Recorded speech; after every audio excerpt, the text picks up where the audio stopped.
A work zone on that connector slowing down the drive from Beverly Boulevard. Hey, if you're thinking of getting the latest iPhone, you need to stop and check out the amazing wireless offer from Boost Infinite. For more, just pick up your phone and dial pound 250 and say Boost Infinite. That's pound 250 and Boost Infinite. You'll have the option to receive a one-time auto-dialed text message from this station. This is the KBLA Sports Minute with Ray Richardson. The Philadelphia 76ers are expecting James Harden to show up at training camp sometime today. Harden skipped media day on Monday and the first day of training camp on Tuesday. Harden is still trying to get the Sixers to trade him to the Clippers. The two teams have not had any significant talks regarding the seven-time All-Star, which means Harden may have to suck it up and stay with the Sixers. The Sixers can fine him for each day he fails to report. Harden will make $32.9 million this season. As much as Harden wants out of Philadelphia, he doesn't want to lose his money. The NBA has already hit him for $100,000 for missing media day. The Dodgers might know today who they'll play in the playoffs. If Arizona beats Milwaukee today, the Dodgers and Arizona will start their best-of-5 series on Saturday here in L.A. No debates, no speculation, just the info you need. That's your KBLA Sports Minute. I'm Ray Richardson on KBLA Talk 1580. On Monday, October 9th, don't miss the KBLA Talk 1580 exclusive. The tape. 1 year later. Y'all were coming for us. Yeah, but Tavis, that's not in my heart. I wasn't coming for anyone like that. I apologize, but that was not me. That's not in my heart. And like I said a few moments ago, I have a solid, demonstrable record of shared power that's real and concrete. That can't be misinterpreted. Join Tavis Smiley and an all-star panel of political insiders, influencers, and journalists for a look back at the crisis that shook LA City Hall when 4 Latino leaders were caught on tape making racist, demeaning, and derogatory statements about black people and other fellow citizens. On Monday, October 9th, exclusively on KBLA Talk 1580, The Tape. 1 year later. We'll broadcast live an afternoon drive from 5 to 7 p.m. with an immediate encore presentation from 7 to 9 p.m. When all was said and done, was more said than done. 1 year later. Are there fractures in LA's black-brown political partnership? And where do we go from here? Don't miss The Tape. 1 year later. Only on KBLA Talk 1580. Monday, October 9th. Live from 5 to 7 p.m. with an immediate encore presentation from 7 to 9 p.m. We've got a lot to talk about.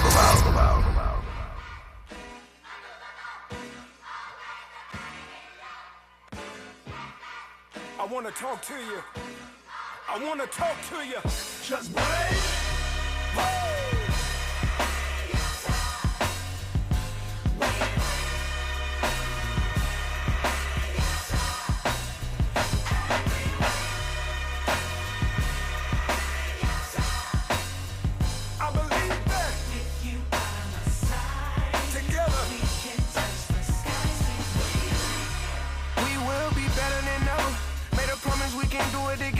And I ain't breaking my word. I just wish that I could fly like a bird, get away from this earth. Had to pray and pray, I felt I was cursed. Always tell myself it could have been worse.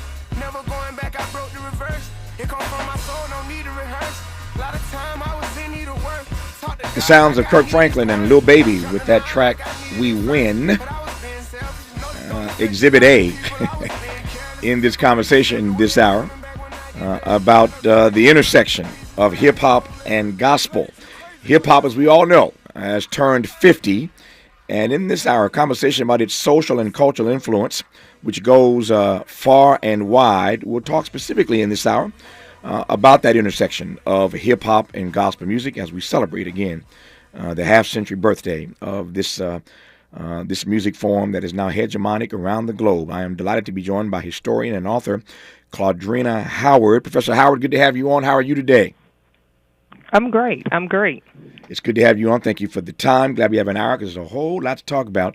Let me start with the obvious. For those who've never considered that there is, in fact, an intersection of hip hop and gospel, tell me about it. Unpack that for me at least, and we'll start there. Sure. You know, the ties that bind hip hop and gospel music, especially right now, are stronger, deeper, and more visible than ever before. Mm-hmm. You know, in our current moment, gospel musicians speak openly and fondly of their connection to hip-hop culture. They collaborate with hip-hop artists in the secular world, and they identify strongly, as beneficiaries of this important global movement. And I would also say that respect is reciprocal. Some of the biggest names in pop music release gospel albums now. I mean, Snoop has a gospel album. They sample liberally from gospel songs, and they identify leading gospel musicians, whether it be the Clark sisters or Kirk Franklin, as key influencers. In fact, I would argue, really across the black cultural sphere, there seems to be this recognition of gospel music as this driver of black experimentalism and just African-American creative expression.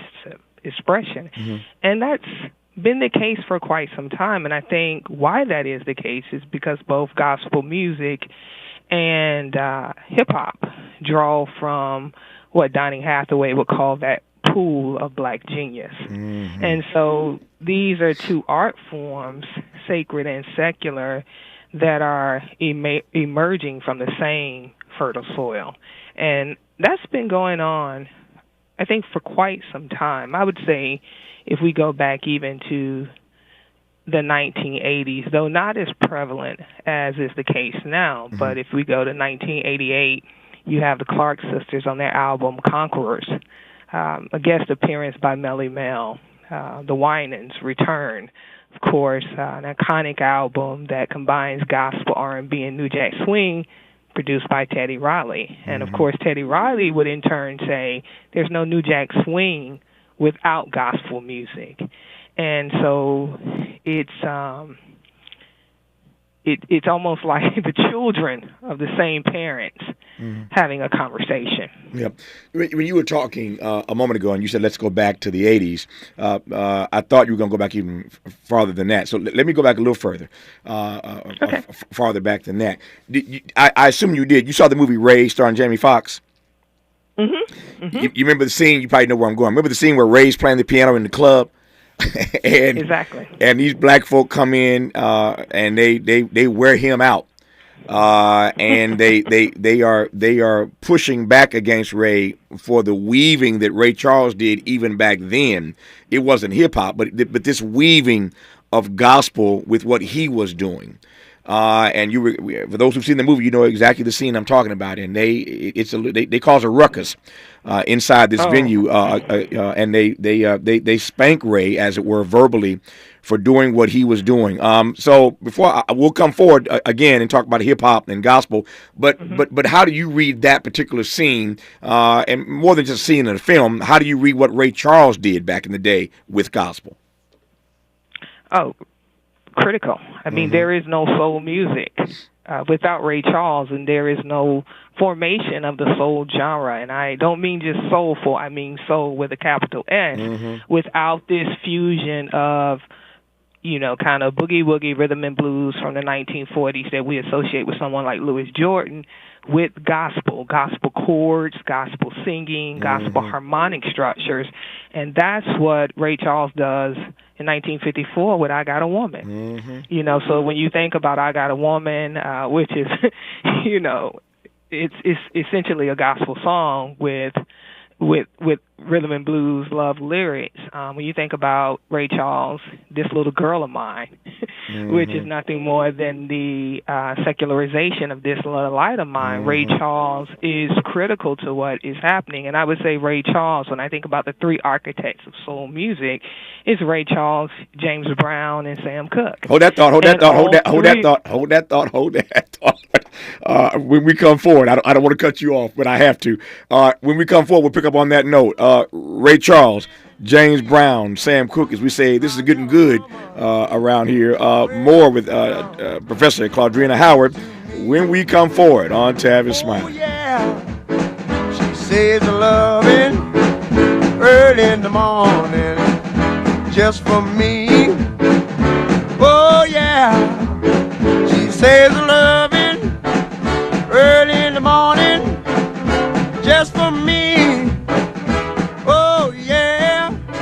She says loving just for me. For all the freedom-loving folk, this is Tavis Smiley. I feel like freedom.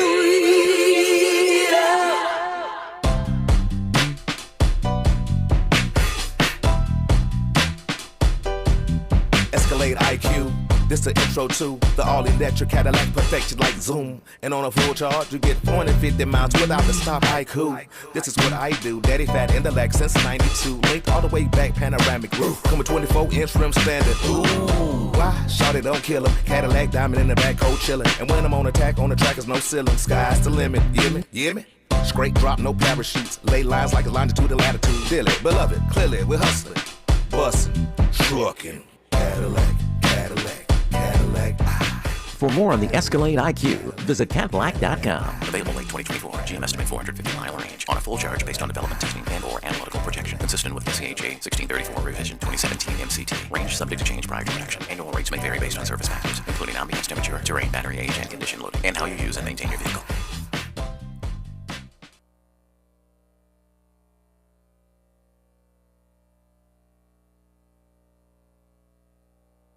Do you have both Medi-Cal and Medicare? If so, the new LA Care plan called Medicare Plus can help you get the most out of your health plan for $0. LA Care provides personalized service to Angelinos like us. Plus, it gives us access to doctors and specialists across Los Angeles County. For zero cost, we get access to full benefits. From vision coverage, in-home support services, to prescription drug coverage, and a quarterly over-the-counter allowance, plus personal equipment, meal programs, a gym membership, and so much more. For more than 25 years, LA Care has provided Angelinos with access to quality health care at an affordable cost. For our families, our seniors, our community, it's a plus. It's a plus for all of us.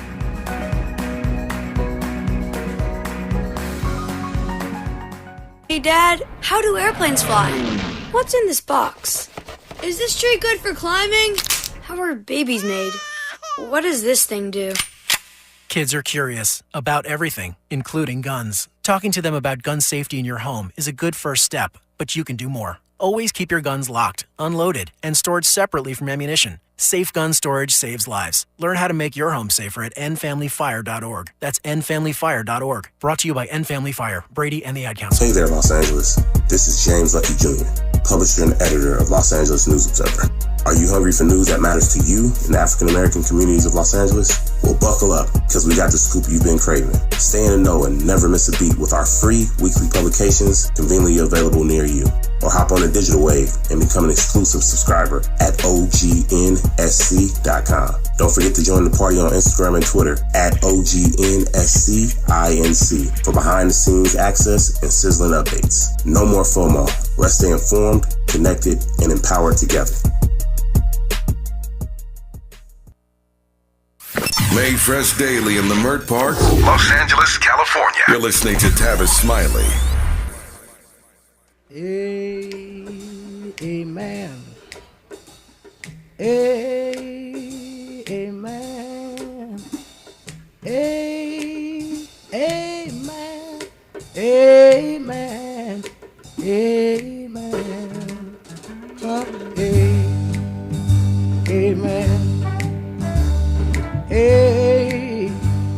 Amen.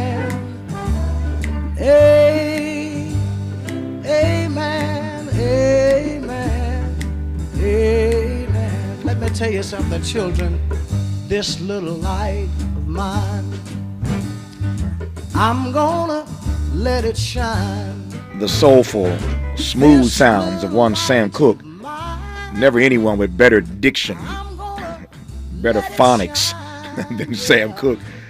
Nobody enunciated quite the way he did. Maybe Nat King Cole, but they certainly are at the top of my list for diction and enunciation. You understand every word they're ever saying, every word, every syllable. You can't fade Sam Cooke. We're in conversation in this hour with Professor Claudrena Howard, talking about hip-hop turning 50, as you all know. But we're talking specifically about the intersection of hip-hop and gospel. It's undeniable. And I'm delighted to have Professor Howard on in this hour talking about that intersection and that relationship. I had to cut you off, sadly. We were talking moments ago. You were talking moments ago about these big three, and I'm going to back up a second and let you re-explain how you define them. What the term you gave these big three. We were talking specifically about Ray Charles, and you mentioned James Brown and Sam Cooke. So take it away, Professor Howard. Yeah. So for me, Ray Charles, James Brown, and Sam Cooke are the three main architects of soul, and they create and they push the genre forward through their fusion, and you definitely hear that with Sam Cooke of rhythm and blues and also gospel.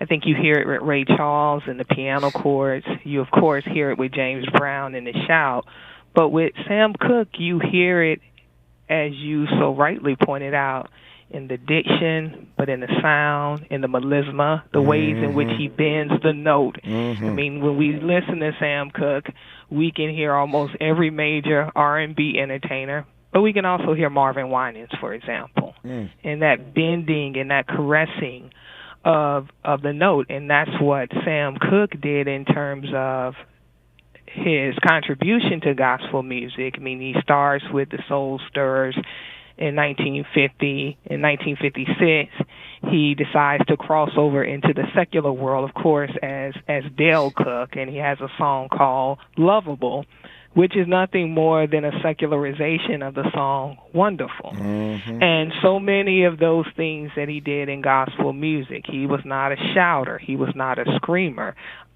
He finessed the lyric. And you hear that in... Everybody's phone's going off. One of those emergencies, a national alert. So we understand. We're good. We're good. Keep it moving, Professor Howard. We got it. Okay. Yeah. So that's what he was. That's what he was able to do. And once again, you know, when I think of I would argue the most influential soul singer of the 20th century, male singer, is Sam Cooke. And you hear that influence, and you hear the influence of Sam Cooke later on an Aretha Franklin, even when you listen to her melismas and how she approaches the song. But once again, this is an example of, we can't talk about the development of the formation, I think, of any musical genre without talking about it being a hybrid. So soul music is very much a hybrid of R&B and gospel music. And Sam Cooke is leading that musical and cultural revolution, and it just continues. That use of gospel singing, that use of the gospel call and response. You even hear it in something like Holland Dozier and Holland in the Motown 1960s. If we think about the Motown sound, what's the most identifiable instrument? The tambourine. And when we think about the tambourine, that percussion, we think about the black church. Oh, yeah. And so that's what's propelling it forward. And so for me, you know, Sam Cooke is definitely important, Ray Charles and James Brown. And I think they're also masters of what I would call the black sermonic tradition, the way you work the crowd, the way you state a problem, the way you don't start out at 100 miles per hour, but you just ease into this intensity, and then there's a release, right? And that's just straight black preaching. And you can hear it in the music. You hear it once again in Sam Cooke. You hear that build up. Once again, think of Ray Charles, I Got a Woman. You see that with James Brown, even the live performance at the end when he puts on the cape. And everybody who's seen James Brown, like my mom, I asked my mom, how many times have you seen James Brown? She was like, at least 10. Before I was 10, you know, and she always talks about the cape. And even though she knows that he was going to do the cape, and then if we fast forward to the 1960s, 1970s, she's at Florida A&M watching James Cleveland, and he has sort of like a cape scene. And so these genres are so deeply intertwined and so deeply connected. Yeah. Let me just say, first of all, and I've long felt this way, you couldn't come up with a better name for a group than the Soul Stirrers. Now, when you call yourself the Soul Stirrers, you better be good, because if you telling folk up front, we're going to stir your soul, you better come with it. And Sam Cooke certainly did. But I always loved that name, Sam Cooke and the Soul Stirrers. What a great name for that particular group. Before I go a little further, let me go back first, because you've said it a couple times now. And I want to give you a chance to sort of unpack it. So let me interrogate it now, and that is this notion of this intersection of secular and spiritual, or sacred and secular. That's not always an easy intersection to navigate through. Some have been criticized greatly. That's how we got into the conversation about your three main architects of soul. I mentioned Ray Charles, and then you added James Brown and Sam Cooke. But we got into that conversation, for those who may have just tuned in, talking about this uneasy at times relationship between the sacred and the secular. We'll get back on track here in a moment, talking about hip hop and gospel. But I wonder if you might say a word about that relationship again, which hasn't always been easy to navigate for certain artists. No doubt, it's difficult, and there's this notion within the church. There's this notion within the community that you don't mix the two. You don't mix gospel and you don't miss the devil's music. I mean, in fact, R&B in some communities was referred to as the devil's music. Many of us who may have grown up in strict religious households, you don't listen to, if you are saved and sanctified and filled with the Holy Ghost, you don't listen to secular music. That's right. And in fact, if you do, you're going to hell. You're going to hell. Exactly. And there's a crossroads. And if you take that left over into the world of R&B, you may not come back. And so that has always been there, and it has always been difficult. And so even within gospel music, you heard people like Mahalia Jackson talk about being seduced to sing something else, and she chose to be committed to singing for the Lord. At the same time, Mahalia Jackson was very honest about the influence that the great blues woman Bessie Smith had on her artistic development. And so one of the things that we know within our culture is that we can also hold contradictions. And so that's one of the contradictions. Is that this idea of the separate, that the sacred and the secular are separate. And even though we know that, once again, they're coming from the same fertile soil. I mean, Thomas Dorsey, before he was Thomas Dorsey, the father of gospel, he was a blues pianist in Atlanta. And so it's always been this cross-fertilization, even when our own religious ideas or even the dictates of the musical marketplace say that we need a gospel section and an R&B section. But we know there's always been a cross-fertilization. But when you have, and I'm only raising this to ask a question, not in any way to demonize them or cast aspersion on them, but when you have people like Lil Baby hanging out with Kirk Franklin and Snoop doing his gospel album and Kanye, of course, doing his thing, when there are certain artists who then want to borrow or steal, somebody once said that the mediocre borrow, the great ones steal. So I'm one of the great ones. I just steal. I don't even borrow. I don't want to be mediocre. But when they borrow or steal that gospel thing, what does that ultimately do to gospel? What does it say about gospel? There are people obviously who are offended by that because of the sacred nature of it when certain people start playing around with it.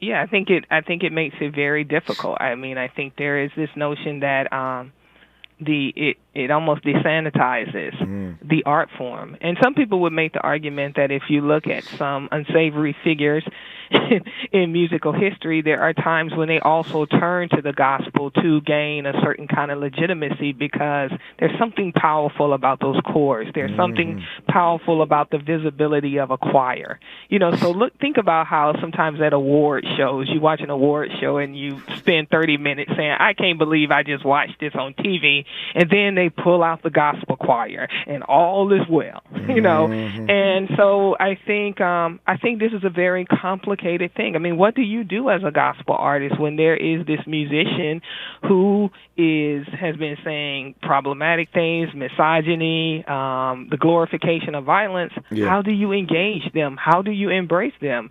How do you provide a counter? And I think this is something that is I think this is a critical issue that I think people who are making these collaborations they must deal with. Because for some gospel fans, it seems like a contradiction. And I don't think we can ignore that. And at times it is tough. How do you deal with someone who has made statements that offend an entire people? Yeah, but those people are the ones that buy your album. Exactly. But then they want to pull and do the gospel thing, and it becomes a difficult terrain to navigate for those who are all in on the gospel front. That folk will borrow that to sort of baptize themselves in it at various points in their career. You take my point. I want to throw two other names at you right quick. Since we're talking about this difficult road to hoe, as it were, when you're trying to do the secular and the spiritual. I want to ask you about Little Richard and how you see his having navigated that in his entire career. And you mentioned the Clark sisters earlier, and you well know, and those who saw the was it Lifetime? They did the series, did the special, the series about the Clark sisters. Everybody knows they caught hell when they sampled Stevie and came with that track, You Brought the Sunshine. The Kojic Church, as you well know, sort of put them out, and their mother, Maddie Moss Clark, got in trouble. Y'all saw the series. You know the whole story, what happened to the Clark sisters when they borrowed that sample from Stevie. We'll get to the Clark sisters in a second. But talking about Little Richard and the way you see him having, in his lifetime, crisscrossed of these lines, as it were. Yeah, I think Little Richard is incredibly important, and I think he struggled greatly with crossing those lines, and I think that struggle was related very much to the sacred and the secular, and also related to his struggle to sort of navigate the flesh. I at times feel sad that he couldn't embrace the totality of who he was. And for me, he is an example of these deep connections, but also these deep fixtures within African American music and the sacred and the secular. And I would say Little Richard is also an example of how, and I just say this as a person who identifies as a Christian but who loves all forms of music, that we have to let artists embrace the totality of who they are, because when we don't do that, I think we honestly lose something. There are things, and just give me a minute to sort of think about this. I'm talking to you from Charlottesville, Virginia. And in 2017, after the white supremacist rallies, I needed gospel music. I needed that spirit. And that's what Little Richard brought, was spirit. But I also needed someone to say something politically that would help me navigate that.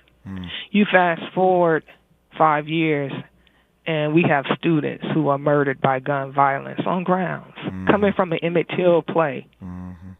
Listening to C.C. Winans at the memorial talk about the goodness of God. And to be honest with you, I struggled to navigate that because there were some things that I couldn't wrestle with. So I needed a political answer as well. I get it. I hear that, and I receive it in the spirit that you offered it. When we come forward, I want to talk about the Clark sisters. I raised that earlier. We'll get your response to that conundrum that they had to endure, and we'll talk a great deal more about hip-hop turning 50 and the intersection of hip-hop and gospel. You're listening to Professor Claudrina Howard on Tavis Smiley.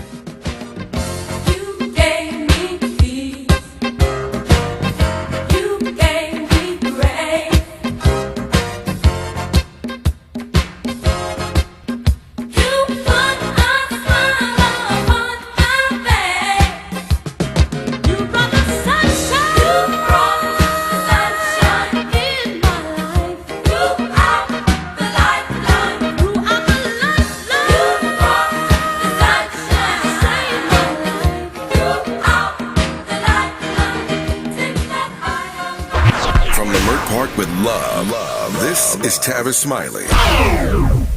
If you're like me, 60 and retired, making ends meet, especially here at the supermarket and drugstore, is tough. I'm so blessed to have found benefitscheckup.org. It's a free and confidential website from the National Council on Aging that connected me to $1,200 a year in programs that help pay for food, medicine, utilities, and more. Maybe it can help you. BenefitsCheckup.org. My daughter was diagnosed with a rare malignant rhabdoid tumor on the spine. They sent her straight to St. Jude. My hope was gone. But when you get there, everyone's like, hey, we're not going to give up. And when you see other people not giving up on your child, that makes all the difference in the world. When I found out I didn't have to pay, I was just grateful. They saved my baby's life. Finding cures, saving children. Learn more at stjude.org.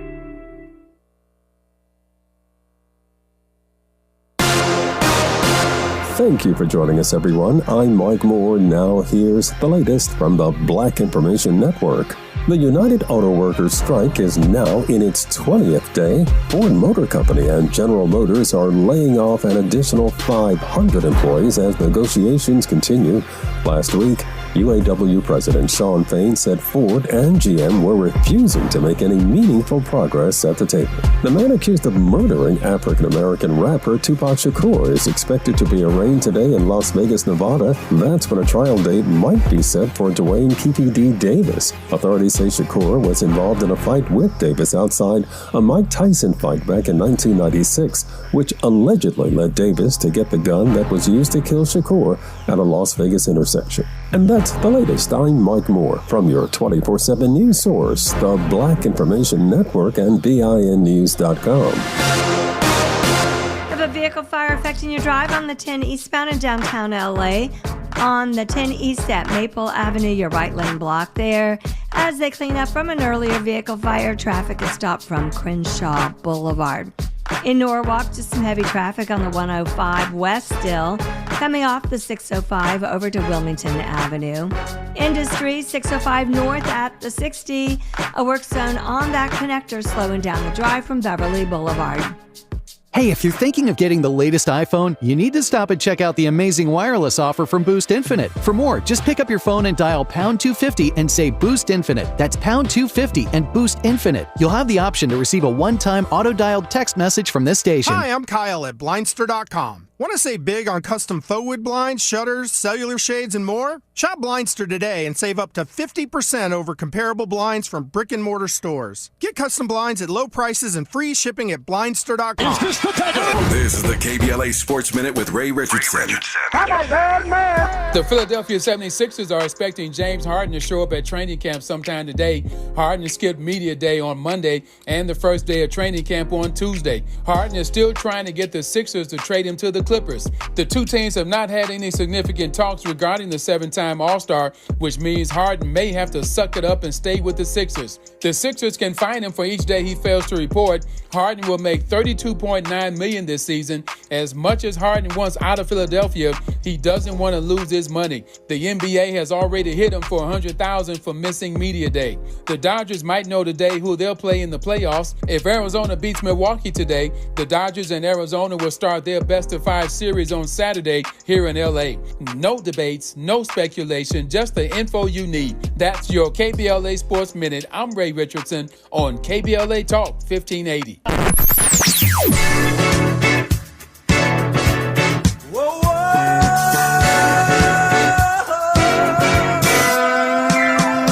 This is KBLA Talk 1580.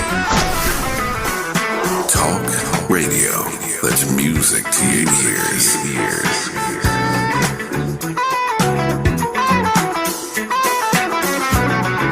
We're unapologetically progressive. KBLA Talk 1580. In Big Tobacco's Fantasyland, children are the future. Here, tobacco companies are committed to higher education, offering scholarships to students who submit essays about the benefits of vaping. The tobacco industry even sponsors summer camps for kids. Don't worry, the tobacco-sponsored programs have been linked to leaving your kids more interested in smoking. In Big Tobacco's Fantasyland, the world's deadliest industry is your child's friend. See reality at undo.org. At City National, we listen to you. I want to expand my business and my legacy. I want to set up the next generation for success. I want to see my vision come to life. I want to feel right at home. Your goals, passions, vision, future. We want to hear it. and work alongside you to achieve it. Visit cnb.com to learn more. City National Bank. Here for our clients and communities. For all of us, this generation and the next, there is simply no place in our lives for litter. And yet, it's everywhere we look. And unfortunately, it does belong to all of us. So, let's come together and create a litter-free, clean California, once and for all. Remember to properly dispose of your trash and recycling. Secure truckloads with tarps to keep debris from flying out. Clean out your car when you're at a gas station. Take pride in your community by organizing a cleanup event. Or join a cleanup event near you. Zero litter is the goal. Join us at cleanca.com. That's cleanca.com. Let's do it together. Brought to you by Caltrans. cleanca.com.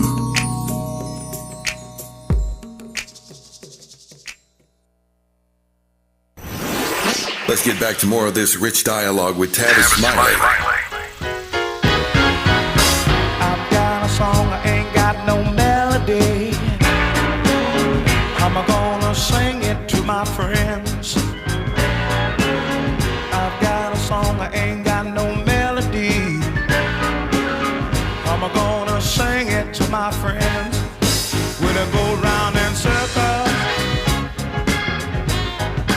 when they fly high like a bird up in the sky.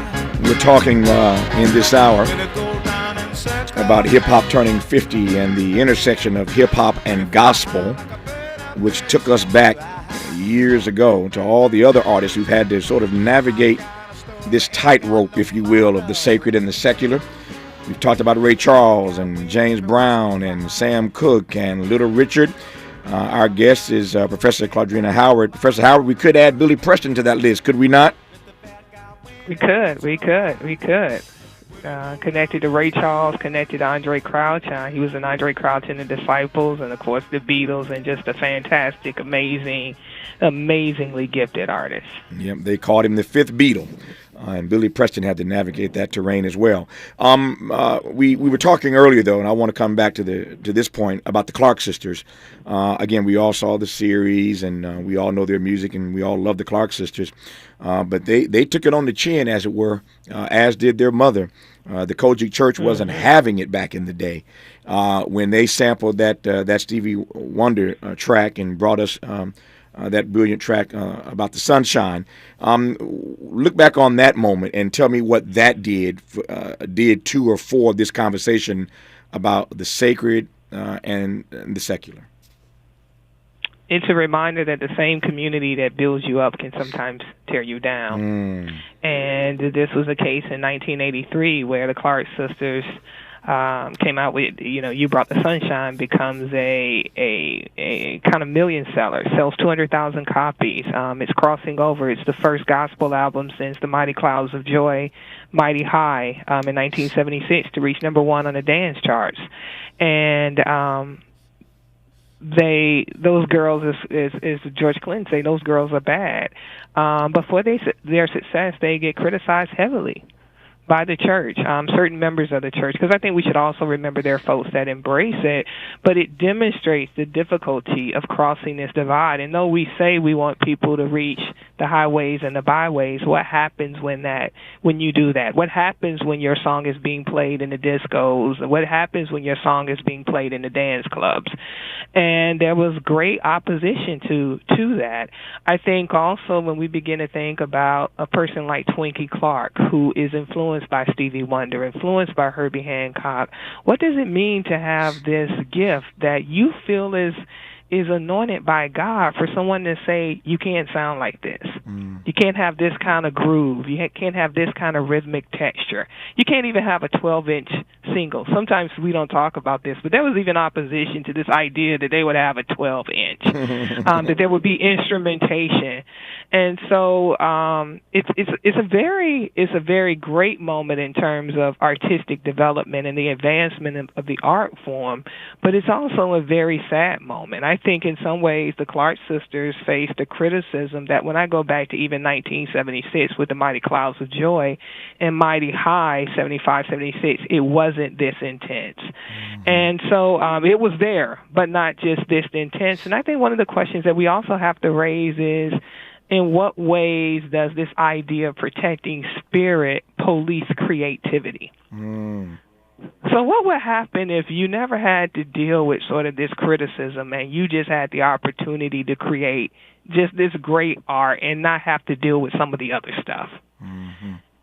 And stuff that in some ways can silence you or just, bring you down. And so I think this is a very 1980, I think this is a very, very important moment in terms of crossover in the 80s and what people are doing out of Detroit. And I would just say this as well. By 1983, hip-hop, let's say, it's 10 years old. And so you have these artists like the Clark sisters and some of their Detroit peers later with Commission and the Winans asking this question of, how do we reach young people? How do we reach young people navigating spiritual and political crises? How do we reach young people dealing with deindustrialization? Because that's the thing about the Clark sisters and Twinkie's mighty pen. She not only brought a beat, but she brought a message. You go back to the song In Good Hands, she talks about Reaganomics. She's talking about deindustrialization. These sisters are writing from Detroit. And so, I think they're just extremely important. No.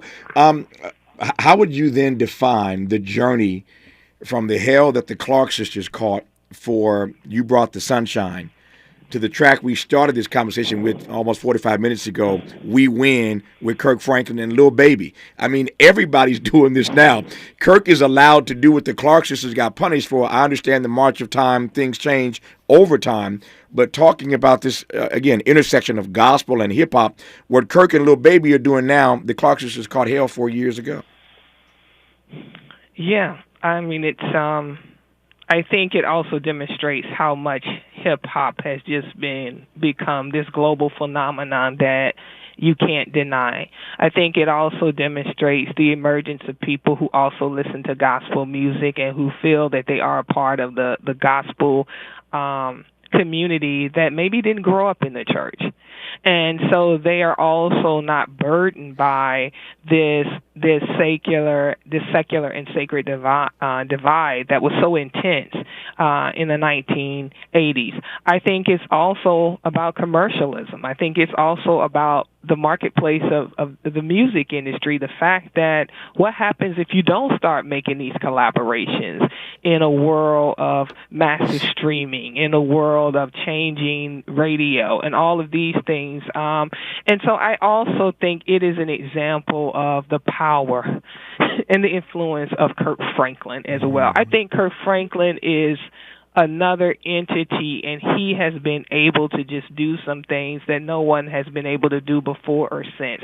He is given a license. I mean, if you even go back to the 1990s when he first came out, and Shirley Caesar makes this comment after he reaches like platinum status, and she was like, Kirk Franklin can do his thing, because people also understood that with his success, he was ushering in a new commercial era for so many other gospel artists. Yeah. And so I think what he is able to do is also a reflection of the sacrifices of those who came before, but also his important sonic and commercial interventions. And I would just also say, I think in a moment when you listen to a Chance the Rapper and you hear a Fred Hammond song, there's also this way in which gospel has so clearly influenced hip-hop that these genres at this particular moment are a lot closer than some of us assume. Closer than some of us assume and closer than some of us want. Some of us are chagrined by that, but I take your point loud and clear. We're talking about hip-hop turning 50 and the intersection of hip-hop, and gospel. There's that mighty high that Professor Howard was talking about. You're listening to Tavis Smiley. He lead you to discover the man that I could be. Let him be your leader. He's so good, he'll set you free. Listen to my story. Listen to my plea. Let him be your leader. He will end your misery. Come on and ride the mighty high. Come on and Unapologetically progressive. Unapologetically black. You're tapped into Tavis Smiley. What is dedication? My biggest fear in the middle of my addiction was that my kids wouldn't have a father. And I started thinking, you know what? This isn't my story. I definitely had to become a better man to be a better father. It's important to me that my kids are empowered and truly believe that if they can think it, they can do it. That's dedication. Visit fatherhood.gov to hear more. Brought to you by the U.S. Department of Health and Human Services and the Ad Council. Joey from Vermont, a farmer trying to get through the winter. Adriana from South Carolina, a single mother living paycheck to paycheck. Liam from Ohio, an injured father struggling to provide for his family. Hi, I'm Shanola Hampton, and I support the Feeding America network of food banks because they help provide over 6 billion meals to people in need each year. Learn more at feedingamerica.org. JP Morgan Chase is building on the investments in California and around the country to help close the racial wealth gap and build a more equitable future. As part of JP Morgan Chase commitment, they are taking action to help improve financial wealth and access to banking in the Black community, helping more people open low-cost checking and savings accounts, hosting community seminars with supporting Black-led institutions by building awareness about financial investments, hiring community managers, and opening community center branches like Crenshaw, Inglewood, and downtown LA. Visit today, jpmorganchase.com/racial equity. Again, jpmorganchase.com/racial equity. Get the tools to help reach your financial goals. Visit today, jpmorganchase.com/racial equity. Again, jpmorganchase.com/racial equity. Hello? Man, where are you? I thought you were coming. I can't. I'm in bed with the flu. The flu? Whoa. Grandma's about to crowd surf. Man, I'll call you back. Don't get stuck at home with the flu. A flu shot is safe, effective, and you can get it at the same time as your COVID-19 vaccine. A flu shot is the best way to prevent the flu and its potentially serious complications. Don't get flu FOMO. Learn more at getmyflushot.org. Brought to you by the AMA, CDC, and the Ad Council. Hey, everything okay? Yes, I'm fine. Honey. Hey, I'm here for you. Tell me about school today. When kids can't find the right words, music can help them sound it out. Talk to the kids in your life about their emotional well-being. Find tools and resources at sounditouttogether.org. Brought to you by the Ad Council and Pivotal Ventures.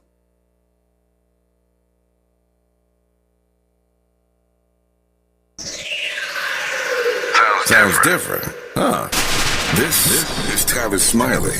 Professor Howard, we talked moments ago about the journey from the Clark sisters, and we could have gone back as we did to Ray Charles and James Brown and Sam Cooke, to where we are now regarding this intersection of hip-hop, now 50, and gospel.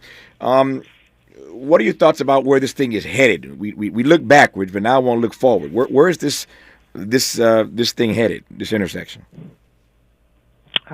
It won't stop, I think. You know, one of the things that we didn't talk about is just the growth and maturation of the Christian hip-hop genre. Mm-hmm. So within the world of gospel music, there is the Christian hip-hop genre that is so explosive, and I think it's changed so much from the early 1980s when I first heard, quote, Christian rap by people like Stephen Wiley and the Bible Break. And I must be honest, in the 80s and the 90s, I thought a lot of Christian rap was a little corny. Mm-hmm. And in recent recent years, you take someone like a Lecrae, who I think is one of the most gifted lyricists out there in hip-hop. And so I think, first of all, one of the most exciting things that is happening is within Christian rap, the Christian hip-hop genre, where you hear the influence of West Coast hip-hop, you hear the influence of trap. But I also think these hip-hop artists are taking gospel music to new political heights. These are the artists that are also heavily influenced by the Black Lives Matter movement. So what you hear within that genre is people talking about issues of racism, talking about the environment, talking about questions around sustainability, talking about police violence and the punitive turn. And so when I think of the growth of this moment, I think it's gonna continue to grow. I think as a lot of also secular artists deal with a kind of lack of creativity, I think they will continue to draw on gospel music. I firmly believe that this fusion of gospel and hip-hop and the fact that you have secular artists recording gospel albums is not just about their sort of Christian faith or their identity as Christians, but also this idea that I think they believe that gospel can fuel experimentalism. And I think you even, just to say this really briefly, I think you even see this in film. I mean, when you think about someone like Arthur Jafa, who is really high in the art world right now and who's been successful, how central gospel music is just to his film work. Or you think about someone like Beyonce or even, Jay-Z, when you think about their sampling of the Clark sisters. I think this is just going to continue, and so I'm looking at it from a multi-directional perspective. I am, once again, really fascinated with Christian hip-hop, and I'm interested in what they're doing politically, as some of these artists like Derek Minor or Lecrae or KB have received pushback from white evangelicals. And so I think that's going to be an interesting moment. So I'm looking at it all as someone who loves gospel, but it is also my hope, and I've been hearing you kind of moan and groan a little bit. I'm also hopeful, and I pray that we don't lose that traditional gospel sound. I still want to hear the mass choir. There you go. And my moaning and groaning is not meant to in any way to express any dismay in your analysis. I love it. I've been turned on by it, and look forward to our remaining moments with Professor Claudrina Howard when we come forward on Tavis Smiley. This is getting good. Yeah, man. Tavis Smiley continues when we come forward.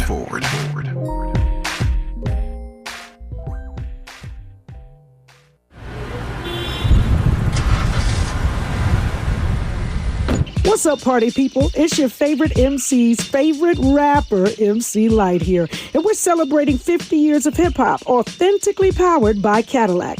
And we're going to take it way back to where it started. It was only fitting that hip-hop began with teenagers at a back-to-school jam in the rec room of a South Bronx apartment complex by an 18-year-old brother. By the way, I'm also sure he had a Cadillac parked outside. He noticed the energy on the dance floor when they switched between two turntables, extending the beats, repeating the breaks, and never losing the rhythms. And that was the birth of hip-hop. And from that moment, it took off. For more on how Cadillac is celebrating hip-hop's 50th, visit Cadillac.com/audacity. KBLA Talk 1580. We've got a lot to talk about. KBLA Talk 1580 joins you in standing for voting rights. When We All Vote is a leading national nonpartisan initiative on a mission to change the culture around voting and to increase participation in each and every election by helping to close the race and age gap. Created by Michelle Obama, When We All Vote brings together individuals, institutions, brands, and organizations to register new voters across the country and advance civic education for the entire family and voters of every age to build an informed and engaged electorate for today and generations to come. When We All Vote empowers their supporters and volunteers to take action through voting, advocating for their rights, and holding their elected officials accountable. Please visit whenweallvote.org to stand up for your rights, voting rights. This is a community call to action from KBLA Talk 1580. Hey, Dad, how do airplanes fly? What's in this box? Is this tree good for climbing? How are babies made? What does this thing do? Kids are curious about everything, including guns. Talking to them about gun safety in your home is a good first step, but you can do more. Always keep your guns locked, unloaded, and stored separately from ammunition. Safe gun storage saves lives. Learn how to make your home safer at endfamilyfire.org. That's endfamilyfire.org. Brought to you by End Family Fire, Brady, and the Ad Council. My ride smells just right, just right, just right, just right. Y'all gotta try that Febreze car. Just right, just right, just right. Yeah. La la la la la. With up to 40 days of consistency. All over Febreze car clips right on your vent. You know my car's my happy place. Keep that smile on my face. When it smells just right, just right, just right. Yeah. Breathe happy Febreze. La la la la. Ready to re-examine your assumptions and expand your inventory of ideas? More of Tavis Smiley coming your way right now. Our remaining moments now with Professor Claudrina Harold at University of Virginia. Brilliant professor there, and I've delighted in having Professor Harold on this program all 60 minutes of this conversation, which I've enjoyed immensely. I asked you moments ago, Professor Harold, where you thought this relationship, as it were, between hip-hop and gospel was headed. Let me ask a different question. When it's done right, it actually works. What 2 or 3 examples? There are many to choose from. What 2 or 3 examples would you offer for as Exhibit A, B, and C for what it sounds like when it's done right? Oh, that's awesome. I think when it's done right, obviously I like Lecrae. So I would say it's done right on his album Restoration. I think he has it fuses the best of R&B and hip hop with the best of gospel, and I know that's very vague, but I want to give a description or an example of somebody when it's done right. I'm gonna also go back, and I'm gonna go back, oddly enough, to the 90s. I think the Winans collaboration with Teddy Riley was an example, particularly as a song called Don't Leave Me. Not It's Time, but Don't Leave Me, because I think that is a case where the dark edge of Teddy Riley's New Jack Swing sound meshes perfectly with the dark edge of the Winans articulation of what's happening in Detroit and their desire to create a brotherhood based on their understanding of the Christian faith. I think it's done right in that case, too, because Teddy Riley is so immersed in all of those traditions. Prior to that, oftentimes it was done wrong because I think there were people who were collaborating that didn't have a sort of mastery of the form of the genre of hip-hop, and I'm not going to name those people, but that's one. I wanted to give an older example of, I think, when it's done right, and so I'll give those 2 examples. I would also say Jay-Z, and I would think 444, his use of Higher, the ways in which the Clark Sisters sound is clipped, the ways in which Twinkie's instrumentation is clipped, and really how he sort of rides the beat. And then I think taking the visuals to another level, when you can also see the influence of other forms of kind of African spirituality as well. So those are cases in which I think it's done right when you have two masters a form. And so those are just some examples. I'm so glad you didn't ask me when I think it's done wrong, because I have some, but I do not want to go there. No. I'm sure there. I'm sure there are many more examples of that. That's why I went the other direction. But I love your answers, and I have loved immensely, enjoyed immensely this conversation with the University of Virginia Professor Claudrina Harold. She's a professor there of history, author of a number of books, including The Rise and Fall of the Garvey Movement in the Urban South. Brilliant writer, obviously brilliant presenter, and knows her stuff. Professor Claudrina Harold, I thank you for this opportunity to talk to you. Again, as I said, had a great time this hour. All the best to you. We'll do it again somewhere down the road, I hope. Thank you so much. Thanks, Professor Harold. Just like that, our show is done. We squeeze, as I said, an 80-pound show into a 60-pound bag. A lot of guests today, a lot of great guests, a lot of great conversations. Lord willing, back here tomorrow to do it all over again. Until then, thanks for tuning in to Tavis Smiley. And as always, keep the faith.